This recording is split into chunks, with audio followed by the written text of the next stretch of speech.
Start करते हैं जिसका नाम है जनरेटिंग लाइंस। जनरेटिंग लाइंस क्या होती हैं? ये जनरेटर होते हैं और जनरेटर हम कौन और सिलेंडर चैप्टर में पढ़ चुके हैं। जैसे वहाँ पर होते थे जनरेटर, वही यहाँ पर हैं, लेकिन यहाँ पर हम बात किसकी कर रहे हैं? हाइपरबोलॉइड ऑफ वन शीट या फिर हाइपरबोलिक पैराबोलॉइड। इन दोनों के जनरेटर की यहाँ पे बात करेंगे और इन दोनों को रूल्ड सरफेस भी बोलते हैं। A ruled surface is surface that can be generated by moving a straight line along a specific path in a space। तो रूल सरफेस क्या होता है? एक सरफेस होती है जो कि बनती कैसे है? एक स्ट्रेट लाइन होती है जो कि मूव करती है एक स्पेसिफिक पथ पर स्पेस में, तो उससे जो सरफेस जनरेट होती है उसी को हम बोलते हैं ruled surface. The straight line called generator, और उस स्ट्रेट लाइन को हम बोलते हैं जनरेटर। जैसे हमने सिलेंडर में पढ़ा था, या फिर जैसे कोन की हम बात कर रहे थे, तो कोन में भी आपने देखा होगा, कोन में एक अपेक्स होता था आपका ये, और एक आपका यहाँ पर एक कर्व होता था, गाइडिंग कर्व होता था।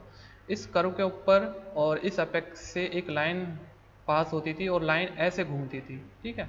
ये लाइन इस कर्व पे इस तरह से घूमती थी, तो यहाँ पे आप देख रहे हैं कोन जनरेट होता है। तो ऐसे ही अगर हम बात करते हैं हाइपरबोलॉइड या फिर हाइपरबोलिक पैराबोलॉइड की, तो उसमें भी जनरेटिंग लाइंस होती हैं। उन जनरेटिंग लाइंस को आज हम इस चैप्टर में निकालना सीखेंगे। पहले हम बात करते हैं यहाँ पर हाइपरबोलॉइड ऑफ वन शीट, जिसकी इक्वेशन ये होती है। पहले ही हम देख चुके हैं, जब हमने चैप्टर स्टार्ट किया था कोनिकोइड, तो वहाँ पर हमने देख ली थी ये। तो इसमें इसका जनरेटर कैसे हम पता लगाएंगे? तो पहले हम क्या करेंगे, ये वाली टर्म को लेके जाएंगे दूसरी तरफ। इसको हम लेके गए इस तरफ। अब ये क्योंकि प्लस साइन के साथ है यहाँ पर, इजिकल टू के उधर जाएगा तो नेगेटिव साइन के साथ आ जाएगा, तो ये हमें सेकेंड इक्वेशन यहाँ पर मिल गई। यहाँ पर हम लगाते हैं ए स्क्वायर माइनस बी स्क्वायर वाला फॉर्मूला, जो कि आपको पता है क्या होता है, ए प्लस बी और ए माइनस बी। ये फॉर्मूला इक्वेशन के दोनों तरफ इजिकल टू के दोनों तरफ रहेगा। इधर भी आप देखिए एक्स अपॉन ए का ये जो पूरा, इसको आप एक स्क्वायर मान सकते हैं, और यहाँ भी इसको एक स्क्वायर मान लेंगे, ऐसे ही 1 का स्क्वायर और इस पूरे का स्क्वायर। तो इसको हम जब ब्रेक करेंगे इन दोनों में, तो आपका लेफ्ट हैंड साइड में ये आएगा और राइट हैंड साइड में आपका आएगा ये।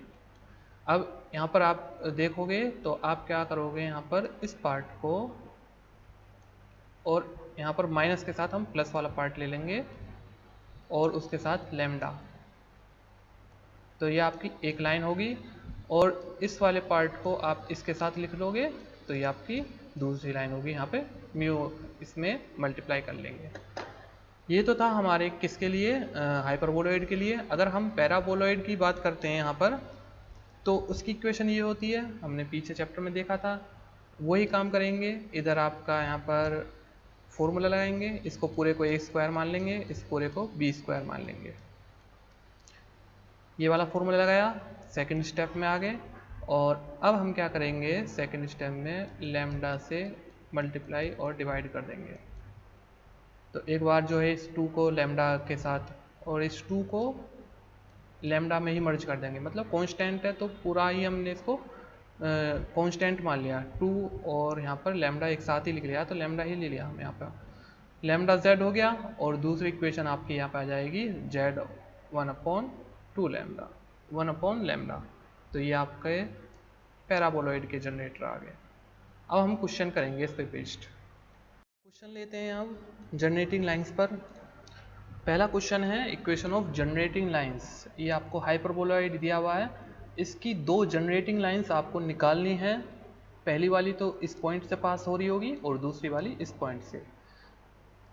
तो मैं आपको इस वाले पॉइंट से पास होने वाली लाइन की इक्वेशन निकाल के दिखाऊंगा, सेकंड वाली आपको खुद करना है। इसके लिए सबसे पहले हम क्या करेंगे, लाइन की इक्वेशन लिखेंगे। लाइन की इक्वेशन आपको पता ही है, ये आपकी लाइन की इक्वेशन है। यहाँ पर एल एम एन, अभी हमें डायरेक्शन कोसाइन तो पता नहीं है, वो क्या उसको हम मान लेंगे एल एम एन, लेकिन हमें पॉइंट पता है जिससे पास हो रहा है 2 3 -4। यहाँ पे हमने 2 3 और -4 को लिख लिया। इन सब को हमने r के इक्वल पुट कर दिया। अब जैसे कि हम पहले से ही करते आ रहे हैं, यहाँ से x की वैल्यू निकालेंगे r में, इन टर्म्स ऑफ r। यहाँ पे हमने इन दोनों टर्म्स को यूज़ करके पहले तो x की वैल्यू निकाली, फिर हमने इन दोनों टर्म्स को यूज़ करके सेकेंड वाली टर्म निकाली, और ऐसे ही यहाँ पर इन दोनों टर्म को यूज़ करके थर्ड वाली वैल्यू निकाली। मतलब कि x y z की वैल्यू हमने यहाँ पर निकाल ली है। इतना किया हमने। अब ये क्योंकि जनरेटर है, ये आपका जनरेटर है, और x y z की वैल्यू जो आई हैं वो किसका जनरेटर है, क्योंकि ये इस हाइपरबोलॉइड का। तो इस x y z की यहाँ पर जो वैल्यूज होंगी वो इस इक्वेशन को भी सेटिस्फाई करेंगी, क्योंकि ये जो लाइन थी ये जनरेटर है इसका। तो अब हम x y z की वैल्यू को इस इक्वेशन में पुट करते हैं। तो x की जगह यहाँ पे हमने ये पुट किया, y की जगह ये, और z की जगह ये। तो आपकी जो इक्वेशन थी वो कुछ इस तरह से यहाँ पर आपको मिल जाएगी। अब थोड़ा सा इसको सोल्व करते हैं, और सोल्व करने के बाद आप क्या देखोगे कि आपकी इक्वेशन आएगी आर स्क्वायर की फॉर्म में। ये इस टाइप से आपकी इक्वेशन आएगी जब आप कैलकुलेशन करोगे।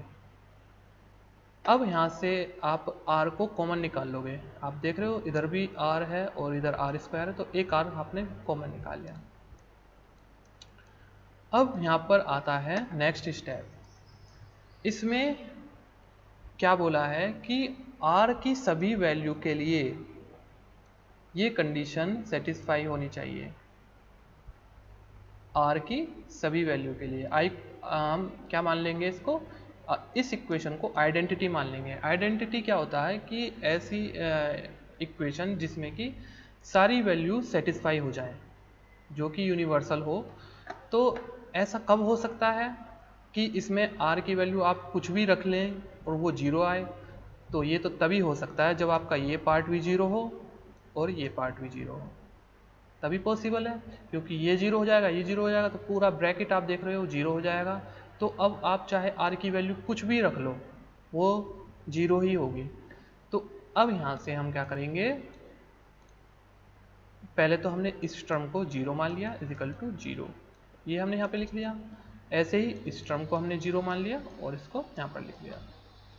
और ये काम हमने पहले ही कर लिया था। इस टाइप की इक्वेशन,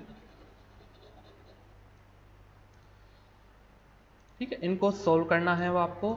मैंने पीछे काफ़ी बार एक चैप्टर में करा दिया था, ऐसे क्वेश्चन कराए थे, और बीच बीच में काफ़ी हमें ऐसे क्वेश्चन मिले भी हैं।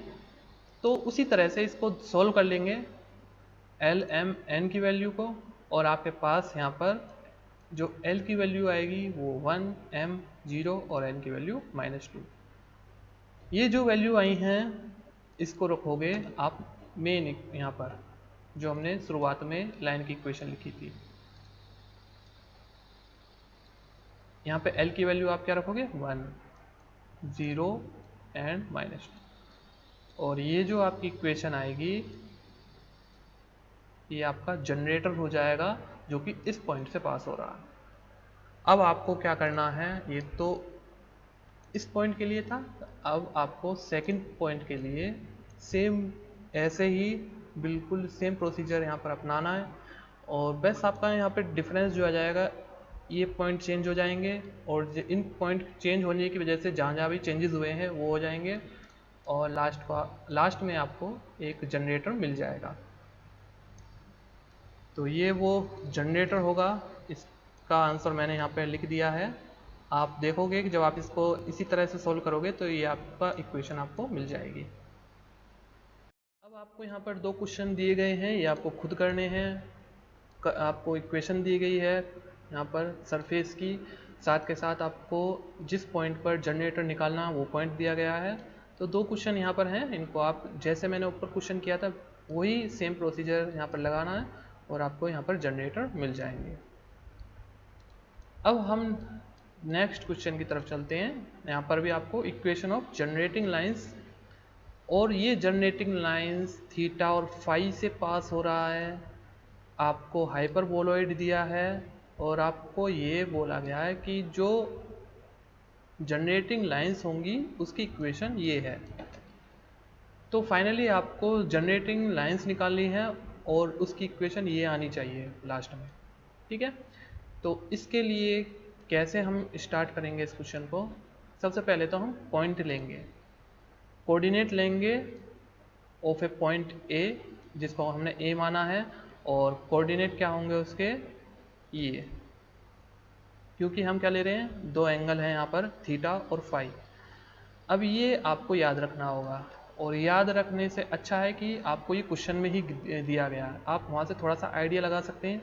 जैसे कि x माइनस यहाँ पे क्या होता है x1, y माइनस क्योंकि लाइन है तो y1 होता है, और यहाँ पे z माइनस z1। तो x1 की वैल्यू क्या हो जाएगी, ये पूरी a cos theta sine sec phi. तो आप देख सकते हैं वही तो है सेम यहाँ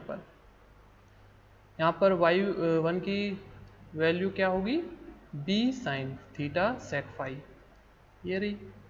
and last c tan phi, ये आपकी z1 की वैल्यू हो गई। अब हमारे पास पॉइंट आ चुके हैं, तो हम निकालेंगे सबसे पहले टेंजेंट प्लेन की इक्वेशन। और टेंजेंट प्लेन की इक्वेशन क्या होती है, बहुत बार निकाल चुके हैं, और मैंने बताया है कि एक्स स्क्वायर, जो स्क्वायर वाली टर्म हो उनको रिप्लेस कर देते हैं x x1, y square is equal to y y1 और z square is equal to z z1। यहाँ पे रख देंगे। तो यहाँ पर आपका x1 क्या है, अभी तो निकाला था हमने, ये रहा, ये y1 और ये z1 यहाँ पर रखेंगे, ठीक है। इसका यूज़ करके आपको उसके टेंजेंट प्लेन की इक्वेशन मिल जाएगी। अब हम नेक्स्ट चलते हैं यहाँ पर, equation of line if it intersect with z is equal to 0। अब ये एक आपका प्लेन है, ठीक है, टेंजेंट प्लेन है, और z इजिकल टू 0 ये भी एक प्लेन है। दो प्लेन के इंटरसेक्शन से क्या बनती है, एक लाइन। तो यहाँ पे हम वही लाइन ढूंढ रहे हैं जो इन दोनों के इंटरसेक्शन से मिलेगी।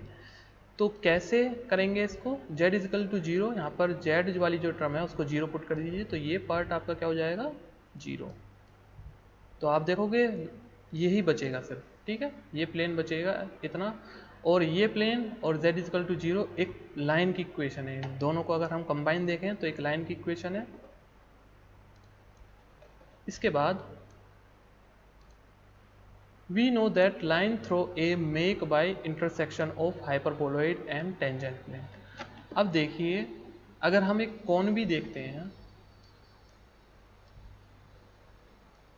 ये आपका कोण अगर इस टाइप से है, अगर इस पे टेंजेंट प्लेन लेते हैं, ठीक है, जैसे कि यहाँ पे टेंजेंट प्लेन ले रहे हैं इस पे, तो कुछ इस टाइप से होगा जो कि इस जगह से टच कर रहा है, ठीक है, यहाँ पे इसकी इस तरह से बाउंड्री को टच कर रहा है।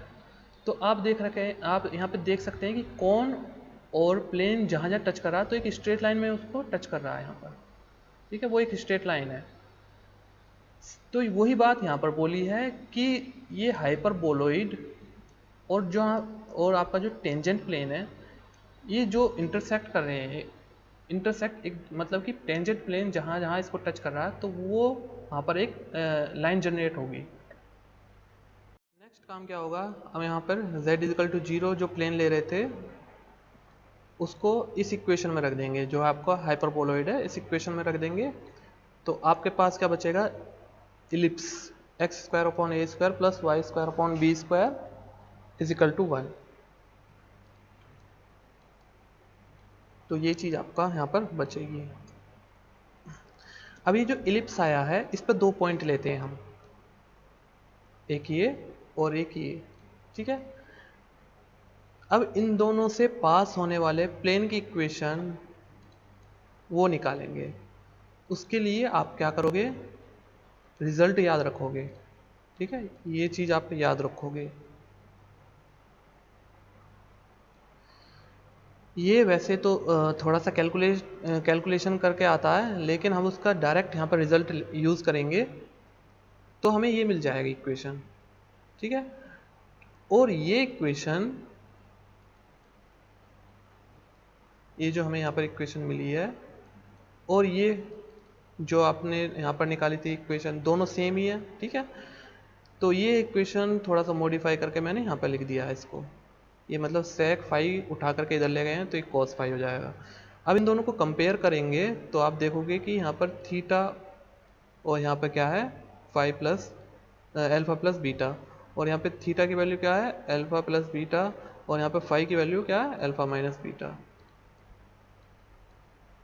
ये हमने यहाँ पर रख दिया, ठीक है। और यहाँ से निकाल लेंगे इन दोनों का यूज़ करके, अब एल्फा और बीटा की वैल्यू निकाल लेंगे थीटा और फाई में।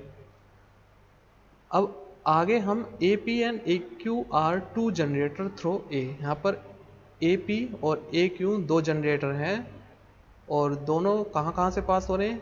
पहला अगर हम ए पी जनरेटर की बात करें तो ए पी 2 पॉइंट से पास हो रहा है। ए तो आपको गिवन है ही, थीटा और फाई, ठीक है, ऊपर क्वेश्चन में गिवन है। और पी आपको ये रहा यहाँ पर, ये इलिप्स पे था पॉइंट जो हमने माना था। तो ये जनरेटर है यहाँ पर, इस जनरेटर की इक्वेशन आपको निकालनी है। कैसे निकालेंगे,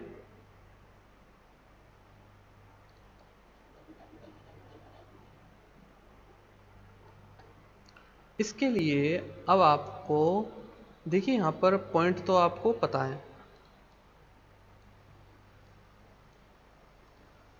मतलब ए पॉइंट तो आपको पता है। आपको अब ए पॉइंट पता है तो आपकी इक्वेशन क्या होती है x minus x one upon L. ये आपको डायरेक्शन कोसाइन नहीं पता फिलहाल तो, ठीक है। और डायरेक्शन कोसाइन कैसे निकालेंगे, अभी हमने 2 पॉइंट निकाले थे याद हो अभी, ए और पी अभी निकाला था हमने, ठीक है। तो डायरेक्शन कोसाइन कैसे निकालते हैं, अगर x1 xy1 और z1 इसके पॉइंट है और x2 y2 और z2 इसके पॉइंट है, तो आपको याद होगा मैंने आपको बताया था x2 minus x1 y2 minus y1 and z2 minus z1। इस तरह से हम डायरेक्शन कोसाइन निकालते थे। तो वही करना है आपको, यहाँ पे डायरेक्शन कोसाइन निकालना है इस जनरेटर के। ए आपको दिया गया है ये यहाँ तक और पी आपको दिया गया, आप क्या करोगे माइनस कर दोगे इसको, अगर x1 मानने हो और इसको x2 मानने हो तो x2 माइनस एक्स या फिर x1 माइनस x2, आप जो भी है वो कर सकते हो। तो ये आ जाएगा, ठीक है।